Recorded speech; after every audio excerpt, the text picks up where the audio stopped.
पूरा लोकल। साथियों, आज हम गोवा के तट से कुछ ही दूरी पर हैं और आप सब जानते ही होंगे कि 1961 में गोवा की आज़ादी के ऑपरेशन में भी इंडियन नेवी की वारशिप ने दुश्मन के वारशिप और उनके सैन्य ठिकानों पर निर्णायक ऑपरेशन किया था। उस अभियान ने भारत से कॉलोनाइजेशन के अंतिम अवशेषों को मिटा दिया था। उस ऑपरेशन में भी भूतपूर्व आईएनएस विक्रांत ने भारतीय नौसेना के बेड़े की अगुवाई की थी। इसकी जानकारी आप सबको होगी। आज एक बार फिर आईएनएस विक्रांत अपने नए अवतार में आतंकवाद के खिलाफ भारत के संकल्प का नेतृत्व कर रहा है। साथियों, एक बहुत ही दिलचस्प बात यह है कि पाकिस्तान भी आपके शौर्य से भली भांति वाकिफ है।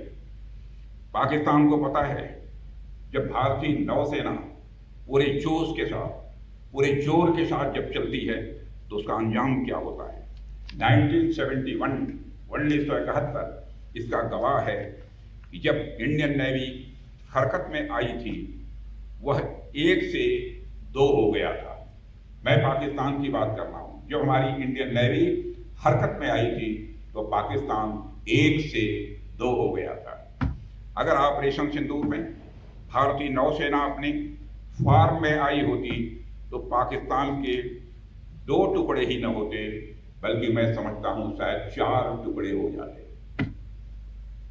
साथियों, जिस तरह आप हमारी समुद्री सीमाओं की रक्षा करते हैं, जिस इंटेंसिटी से आप हिंद महासागर की हरकत को ट्रैक करते हैं, अगर आपकी वह क्रेडिबिलिटी, कैपेबिलिटी इस मिशन का हिस्सा होती तो पाकिस्तान का क्या अंजाम होता यह मुझे बताने की जरूरत नहीं है।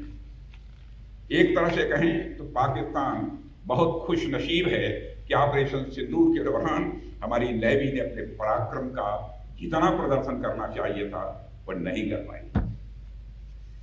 साथियों, मैं जानता हूं पहलगाम के बाद आप सबके मन में प्रतिशोध की ज्वाला धड़क रही है। आपने इसे सिर्फ हमला ही नहीं बल्कि देश की गरिमा पर, देश के स्वाभिमान पर आपने इसे चोट पाना है। आप सबसे मेरा सिर्फ एक ही आग्रह है कि अपनी तैयारी में कोई ढिलाई न आने दें, और मैं जानता हूं आप नहीं आने देंगे।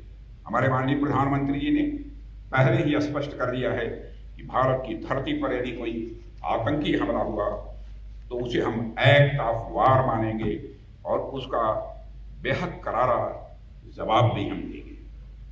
मैं आप सभी से कहना चाहता हूं कि आप अपनी तैयारियों में कोई कमी न रखें। अब तक जो हुआ वह तो वार्म अप था। अब तक जो हुआ वह तो वार्म अप था।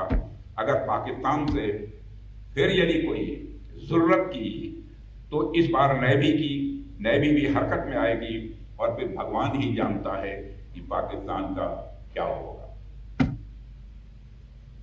साथियों, ऑपरेशन सिंदूर के दौरान भारतीय नौसेना ने अपनी साइलेंट सर्विस से हर भारतवासी को प्रभावित किया।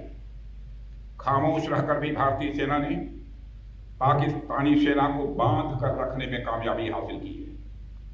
जरा सोचिए, जो खामोश रहकर भी किसी देश की फौज को बोतल में बंद कर सकता है, वह जब बोलेगा तो उसका नजारा क्या होगा, इसकी आप कल्पना कर सकते हैं। इस बार तो पाकिस्तान को भारतीय नौसेना की फायर पावर का सामना नहीं करना पड़ा, मगर दुनिया जानती है अगर पाकिस्तान ने इस बार कोई नापाक हरकत की तो हो सकता है कि इस बार की ओपनिंग और किसी के द्वारा ना हो, हमारी नेवी के द्वारा हो।